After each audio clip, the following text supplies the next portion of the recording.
كبرات تقاتل تجازيان شو ميدانا مريزكم كتالكم نامسقنا لايك شير سابسايب بمقار ايترسعوا مغنياتنا عاي بسرحين خبرت عن تكسات نحدث زيناتات كونوا زعوتات من انتي ابساعتو قربلكم دقيمة لايك شير سابسايب بمقار تعابروا مدبنا بساعتو تقاتل صبر زينا زحق زينا كاب معراب تقراي تسامع له كاب معراب تقراي هافت تقارو طعينا نابا كللم حراز قعدات نبرا مخاين بعوتقات ملوء بملوء 5 دقائق 3 حبه شرطات تقيمهم معدنات تقراي زدرفض نبرو جنرالات ኢትዮጵያ መንነተንኩም ተፈለጠ ተቃሊሕ ሎም ኢትዮጵያን አሜሪካን ድሕሪ ምድምሳስ ሻዕብያ ኤርትራ እትመሓደረሉ ሕገ ደንብ ከም ዘዳለዋ ተሓቢሩ እዚ ማለት እዚ ዘይተርፍ ኩናት አሜሪካ ብላዕለዋይነት ከም እትመርሑ ዘፍልጥ ሓድሽ ምዕባለ እዩ ኣብዚ አብይ አሕመድ ኣብ ተፋጠጣት ይዝርከብ ሕወሓት ናብ ማሕበረሰብ ዓለምን ዲፕሎማስያውያን ተልእኾታትን ዘቕንዕ መልእኽቲ ሰዲዱ ከም ዘሎ ተገሊጹሎ ኣብ ትግራይ ክልተ ሕወሓትን ክልተ TDF ተፈጢሩሎ ዝበለ ድማ ሓድሽ ሓበሬታን ኣብ ሰሜን አሜሪካ አውሮፓ አውስትራሊያ ዝነብሩ ምሁራት ኦሮሞ ፕሬዝዳንት ኤርትራ ኢሳያስ አፈወርቂ ንመንነት ኦሮሞ ኢላማ ዝገበረ መደረ ብትርኮን ኢኖም ዝብል ዋናው ዜና ነውን ከትላንት እስከ ዛሬ የበታችነትንና መሸነፍን በማይቀበሉ አይበገሬ ልጆቿ ሉዓላዊነቷና አንድነቷ ተጠብቆ ዛሬ ላይ የደረሰ ሲሆን የኢትዮጵያ ልጅ ነኝ ባይ ቅጥረኛና ባንዳ ከውስጣችን የታጣበት ጊዜ የለም። የዛሬዎቹ ቅጥረኞች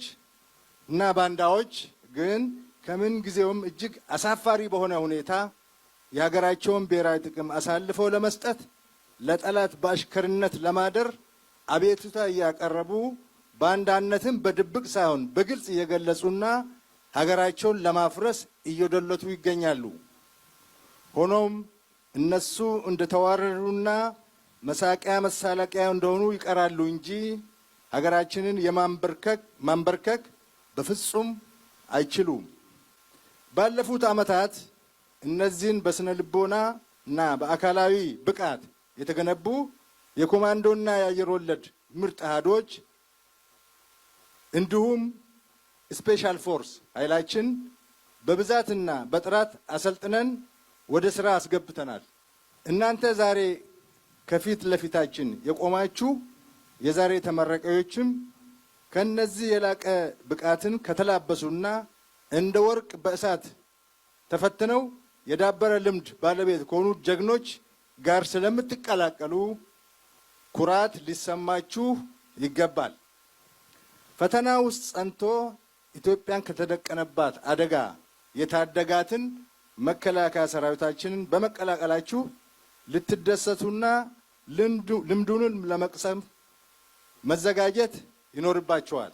ያሳየን ላለፉት 7 ዓመታት ሀገሪቱ ለማያባራ የጦርነት አዙሪት መዳረጓን ነው። በሀገራችን ታሪክ ሰምተንና አይተን የማናውቀው የእርስ በርስ ግጭቶችን ጠምቆ በተግባር አሳይቶናል አገዛዙ። ከእነዚህ ግጭቶች ጥቂቶቹን ለመጥቀስ ደግሞ የኦሮሞና የሶማሌ ማህበረሰብ፣ የኦሮሞና የጌዲዮ ማህበረሰብ፣ የአማራና የትግራይ ማህበረሰብ፣ የሶማሌና አፋር፣ በደቡብ ቁጥራቸው ጥቂት የማይባሉ የኮንሶ፣ የኮሬ፣ ቡርጂ፣ ደራሼ፣ በምዕራብ ቤንሻንጉልና ጋምቤላ ሌሎችም ይወሳሉ። በመላው የኦሮሚያ አካባቢዎች በሚባል ደረጃ ሰላማዊ ዜጎችን አግቶ ገንዘብ መጠየቅ ለመንግስት ሹማምንት ደግሞ የገቢ ምንጭ ሆኗልም ለረጅም ጊዜ። ከአስከፊውና አሰቃቂው እንዲሁም ደግሞ አገዛዙ ለስልጣኑ ሲል ካስቀጠለው የትግራይ ጦርነት ተላቀቅን ስንል አሁን ደግሞ እንደምናየው በአማራ ክልል ብዙዎችን እየቀጠፈ ያለ የጦርነት ሁኔታ እንዳለ እንረዳለን። የራስን ዜጋ በድሮን መግደል እንደው ቢያድለን ኖሮ በመንግስት የሚጠበቅ ነገር አይደለም፣ የራሱን ዜጎች በድሮን መግደል እንዲሁ በከባድ መሳሪያ መግደል። ነገር ግን ቅድም እንዳልኩት ያለንበት ሀገር ሞራል የሚጠየቅበት ምስል አይደለም። እየተገደልን እየተራብን እየተጠማን የቀጠልንበት ሁኔታ ነው ያለው። ከተለያዩ አቅጣጫዎች መልእክቶች እየደረሱ ነው። በነገራችን ላይ በኢትዮጵያ ውስጥ ዩቲዩብ ሪስትሪክት መደረጉ እየተሰማ ነው። ይሄ አገዛዙ በእውነት ገና የትግል ትብብር ብሎ ሲባል እንዴት እንደሚሸበር ያሳየ አንተ ተጨባጭ ማሳያ ነው። ዜጎች እያረጉት ያሉትን ነገር ምን ያህል ትክክል እንደሆነም የሚያረጋግጥ አርጌ ነው የምመለከተውና ከተለያዩ አቅጣጫዎች መልእክቶች እየመጡ ነው። በዚህ በኢትዮጵያ ውስጥ ዩቲዩብ እንዳይሰራ ተደርጓል፣ በሌላ ተዘዋዋሪ መንገድ ነው እየተመለከትን ያለ ነው የሚሉ ብዙ መልእክቶች እየተቀበልኩ ነውና እስቲ ኢትዮጵያ ያላችሁ መልእክት ላኩልን። እዛ ያለውን ሁኔታ በተጨባጭ እዚሁ አንዱ ተጨባጭ ውጤት ይሄው ነው። አገዛዝ ካልተጨነቀ ካልተሸበረ በስተቀር እነዚህን መሰል እርምጃዎች አይወስድምና ነው። ምልክት ሆነው ካሉ ጎላ ያለ የተለያየ የመዋቅር ለውጥ እንዲመጣ ድምጽ ከሚያሰሙ ምልክቶች አንዱ ነው። በተለያየ ሁኔታ የእስከዛሬው መንገድ አይበቃም፣ ማነው የእስከዛሬው መንገድ ይበቃል፣ የእስካሁኑ ዋጋ ወይም ኪሳራ ይበቃል፣ ከዚህ በኋላ አዲስ መንገድ መኖር አለበት የሚል ሐሳብ በስፋት ያስተናግዳልና እርሱን ወደዚህ ወደ መድረክ ጋብዘን ጦርነት እንዴት ሊቆም አገዛዝ እንዴት ሊያበቃና ዘላቂ ሰላም እንዴት ሊሰፍን እንደሚችል ያለውን ሐሳብ ያቀርብልናል። እንግዲህ መፈክሮቻችንን አሰሙ። ጦርነት ይቁም በሉ፣ ሰላም ይምጣ በሉ፣ አገዛዝ ይብቃ በሉ። ዜጎች እንተባበር፣ ስንተባበር እናሸንፋለን። አሉላ ቀጥል። አመሰግናለሁ ቴድሮስ። በመጀመሪያ ይህንን መድረክ ያዘጋጀው አብሮነት በተለይ ደግሞ አቶ ልደቱን በዚህ ረገድ እጅግ አድርጌ ማመስገን ፈልጋለሁ። አክብሮቴንም መግለጽ እወዳለሁ። በእንደዚህ አይነት በተለይ ኢትዮጵያ ውስጥ እንደዚህ አይነት መድረኮች ለማዘጋጀት የሞከሩ ወይም ደግሞ የሰላም ጥሪን ያቀረቡ ሰዎች ምን ያክል ዋጋ እንደከፈሉ እናውቃለን። በኪነ ጥበብ መድረክ ጦርነት ይቁም ሰላም ይምጣ ያሉ ዜጎች ዋጋ ከፍለዋል። የፖለቲካ ድርጅት አመራሮች ጦርነት እንዲቆም ሰላም እንዲመጣ የጠየቁ አገዛዝ እንዲያበቃ የጠየቁ ዋጋ ከፍለዋል። አሁንም ዋጋ እየከፈሉ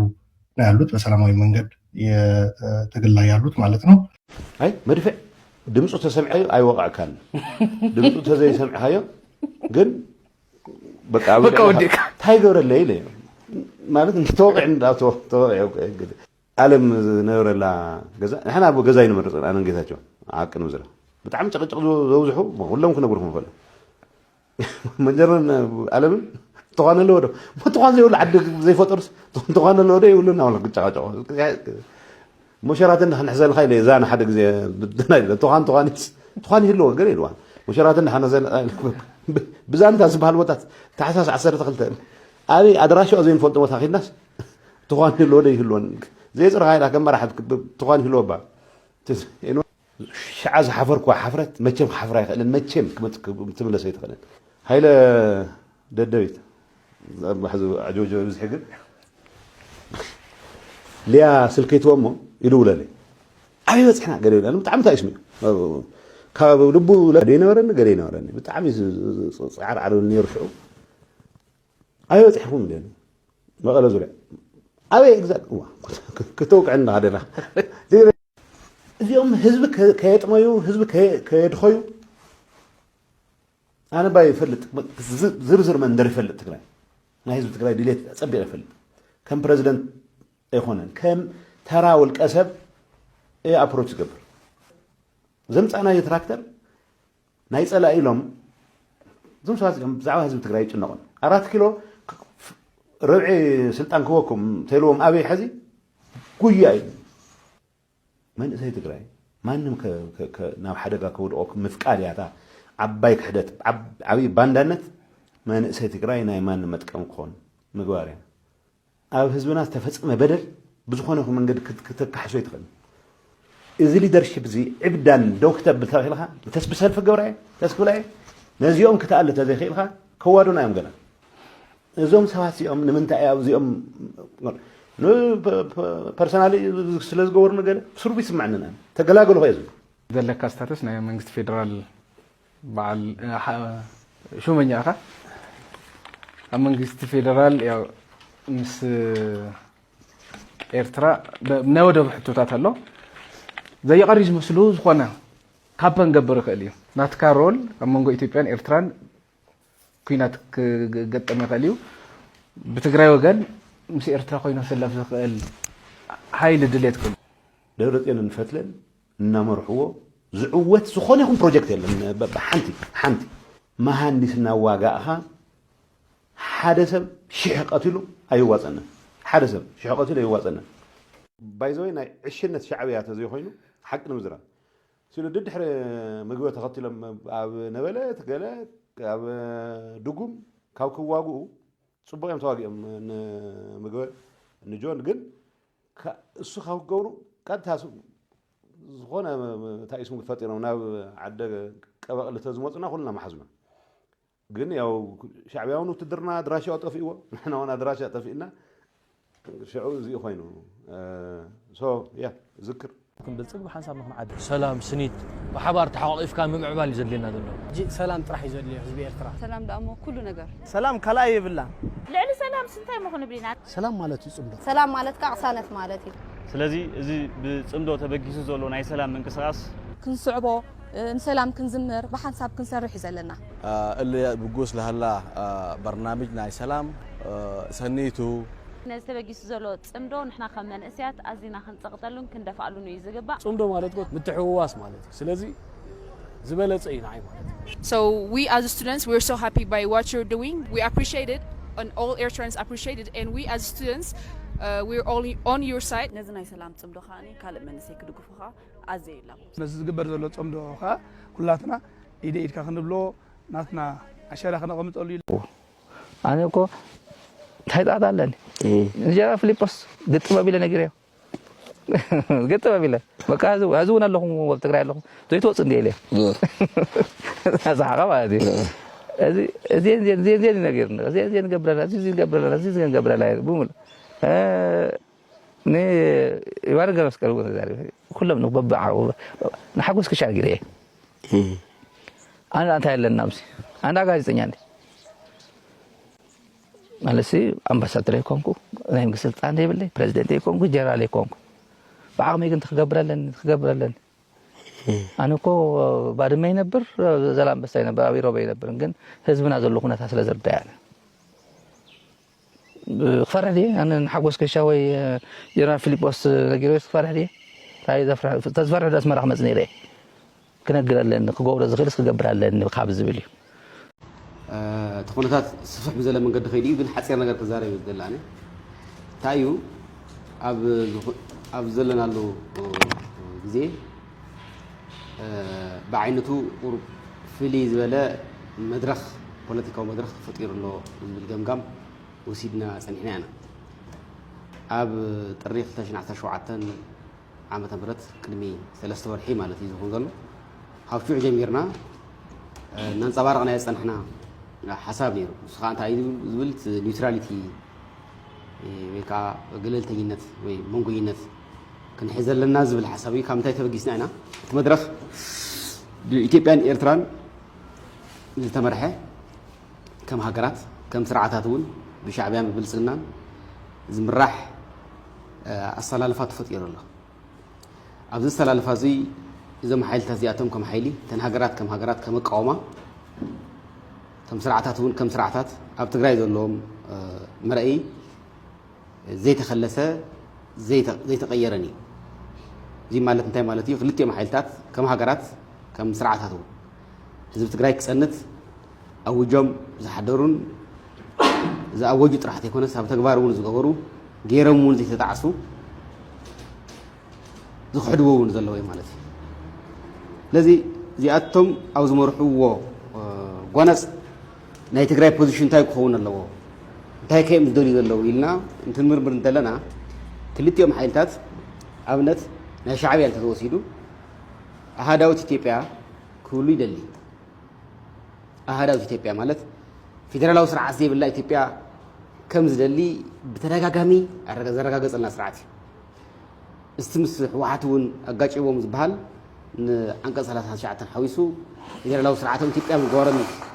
فايد زيسا شعبية بترجع جاميز بدايزي نحن نصلحه إذا هنا الوانا مخنيات بهراو الله حزب تجراي عرسو على بهر كم بهر تطوق كل سلازي دلين يلون نمسنا تون كساجر سلازي دلين وان زي كوين نهالله أفضل حزن يو قدام يسأل أجير زلوا بلسقنا أورمي قدام يسأل أينا زويلم تقص هو زلوا مالتي قدام يسأل أينا تفاعل تكسر بلسقنا أورمو أبسلت أنزل لحيلي إذا تكسر لحيلي ناي سرعة حيلي وسرعة زيك أيرنا ندولي خنقبري نازل الأنفتي زلوا بشعدا من تزيون مصفانو نوح زلق زي ناسو حسن يحمين أوزي كالي تسمى دي نادي يصنيحم طرحت يكونس لعل حد عمد كاب ذاك بوشطاو ዝخرج ዝነበረ ጽምዶም ህወሓት እናተግበረ ጸኒሕ እዩ ማለት እዩ ህወሓት ውን ምሻዕያው ዝገብርዎ ዘለው ጽምዶ ማይ ብልጽግና ኦሮሞ ሒዝዎ ዘሎ ስርዓት ንምቕያር ይዕላም ከም ዕላማ ሒዘሞ ዘሎ ሕጂ ማለት እዩ አውዚ ግን ሻዕብያ ሓደ ሓይሊ ትግራይ መሬት ትግራይን ተጠቂሙ መንሰይ ትግራይን ተጠቂሙ ስርዓት ቅይር ናይ ኦሮሞ ስርዓት ቅይር ይዝደል ዘሎ ናይ ኦሮሞ ስርዓት ቅይር ደለ ከሎ ግን አልቲሜትሊ እቲ አሃዳው ስርዓት ዝኣምን ናይ አምሓራ ሓይሊ ክመጽእ እዩ ዝደል እዚ ከዓፋና እዩ بحساب درجات فلاليوم زي فلت خلت حيل ترى اليوم تنايم حارة نايفان حيل نايفان نطرح تكون نايزوخنا محارة حيل درتيسنا هنزارول زلنا نايزوخنا نايم حارة حيل مش شعبية من معي كفالة زي هلو أبناء تجراي بيهراو لون مسر عسوسان تماسالن قد سألنت بزلوا من قدي تماسالن كم بيهر دوك نقول زي فقدن كم بيهر عالم كندر زي دلنا حيل تاتي كم حيل تاتي حادث جورمون زي من تزي توهيلو تجراي قاتل كاب واقع تجراي هذا وسرعة يتيب أنا متكال زجبر زلوا ناي سرعة لوت من باز زجبر زلوا خيدي أو زي تجراي واقع تخفل بهر تجراي ون واقع تخفل مالتي أفتوس يتجن خيدو مسرعة سوسانن بهراو هلا وخم هلاون زي يقبل من قصتي أب شو ماتي يخون حدا أو شو ما طرحت يكونه توان حيل بسبين زلوا شعب يزبال حزن زمازن زلا أكلها بدحلتنا بقلمتنا كلت عبيت سألاتي تدلادي لهم نخقني وزجبر زلا صمداي مالتي زي سلزو هنا رفوس صمدايو يتقدس صمدايو نتجراي يتفس صمدايو أنصار تجراي زنات أنصار صمدايو اللي أنا حسب كم صوع أيقبال يرزل الناس واقع ناسنا مستخلا خلنا لهم هلاونا يتقبل سرعة نا إرترا وارديان نوصل لمخنيات يلا مستيبان مصي ثمانية حيث خاوي تيبان موت زول سجم خلك كلا خلنا لهم يندلني بعلم كلا خلوا مستيبان كينا نورم نروح أنا خلنا الناس مخنياته أو يستتصبت روح حسل ذيبنا استجبت ربح سلازي لنا زقربه بتيبل زقربه وسلازي له ددحري انا نخدي لنا ددحري ارترا ددحري تيباين خد ددحري بهراوي ربحنا انا تخيل دويلنا نحلو عدي يلا دويلنا نقبل عدي يلا بإرترا بإثيوبيا احنا إثيوبيا كنا تقارينا او إثيوبيا زلنا تقورينا نغزيو غزيين كنا تنصب زلنا حزبنا